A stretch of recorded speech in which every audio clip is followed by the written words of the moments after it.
Franke Previte remembers winning his own Oscar for I've Had the Time of My Life in 1987 and Dirty Dancing. I'm John Bowden from Rock History Music.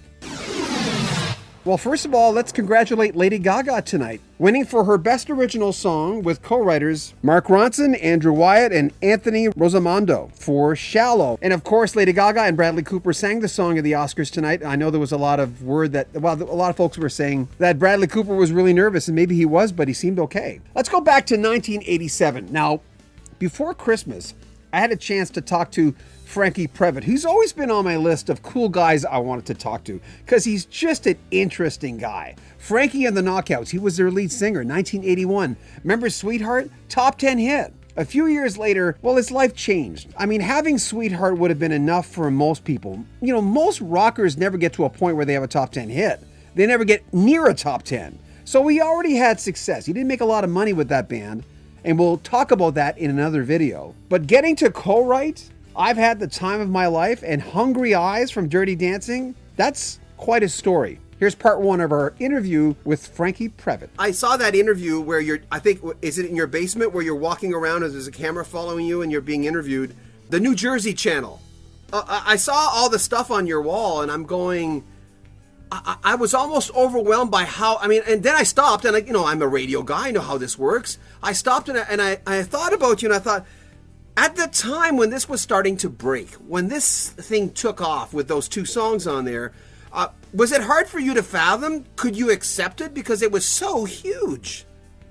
You know, I didn't really have an inkling of an idea that this was going to happen. And in fact, when I got the call from Jimmy Einer to write Time of My Life, I was trying to get another record deal because he had sold us MCA records and that didn't work out. And I was back home trying to write songs and I had written a bunch of songs, one of them being that nobody liked called Hungry Eyes.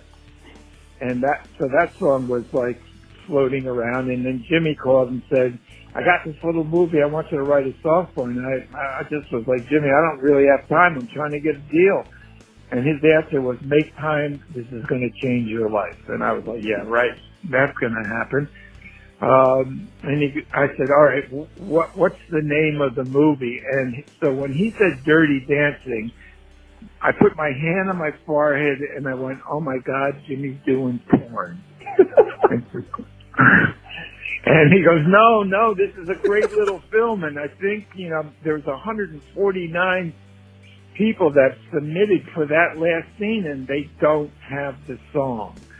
So when I met Patrick Swayze at the Academy Awards, he just said to me, I need to know who sang the song and who wrote the song. And I said, well, I co-wrote it with, John and Donnie, John DeNicola and Donnie Markowitz. I wrote the lyrics and the melody of the song. And I said, but really, it was Rochelle Capelli and I who sang it. And I said, why is that so important? And he said, because we filmed out of sequence. We filmed the last scene first. We didn't have an ending. And we really didn't think the movie was going to be, any good. We just didn't think it was going to be a good movie because we didn't have our song. And then when we filmed to your cassette of you singing Time of My Life, at the end of the day, the camaraderie did a 180 and we just looked at each other and went, let's go make a movie. So, it really, really changed the whole atmosphere of us making this movie. And then, within the next couple of days, we filmed To You Singing Hungry Eyes. And he goes, so we got so used to hearing you sing these songs that it was hard for us to listen to any other version than your version. And I said, well, thank you. And he goes, well, it's just the power of what the music did to us. It's amazing how those songs made such a difference in that movie. It really did. Well, here's what I really believe. I believe that it took a perfect storm. That would be Patrick Swayze, Jennifer Grey. It took Eleanor's little script and my song to create this phenomenon that it became Dirty Dancing. And if you take probably one of those pieces out of the puzzle, you don't have the same phenomenon. You said it. When that started to break, I mean, were there friends and relatives coming up to you and like touching you and go, "Oh my God, this guy's got the Midas"? You couldn't go anywhere without hearing those songs. Especially, "I've Had the Time of My Life." I mean, that was the biggest song in the world then. Yeah, well, it's funny because I through the years have people thinking that they're my relatives that aren't my relatives. Yes, I'm Frankie's cousin. I've never heard of the person. So yeah, I mean, there's people that came out of the woodwork that and that's great. It's all part and parcel of the song and what it did. And I think what happened at that time, Franke Previte from Frankie and the Knockouts was no longer the important part of my life, the entertainer. Franke Previte, the songwriter, became established. And so that day, the song became bigger than me. It's interesting, I've always been fascinated by people who either find new professions later on in life. And, I mean, you would have been in your 30s then when that happened, right? Yes, yes. A lot of folks in your situation would have thought, well, I had that one big hit, the band did well, the album turned out pretty good. Maybe that's it. Maybe that's it for me. And most people only get that, if they get that at all.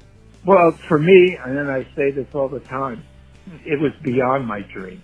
A dream as growing up and wanting to be, I just want to be a singer, would be, well, maybe one day I would hear a song I wrote or myself sing a song that was on the radio. That was my dream. And then my dream one day became win an Academy Award, win a Golden Globe, get, Grammy nominations, win ASCAP Song of the Year. So to have all that happen to me in 1 year was way beyond my dream. We'll have more of our conversation with Franke Previte. We thought we'd have part 1 on Oscar night, so why not?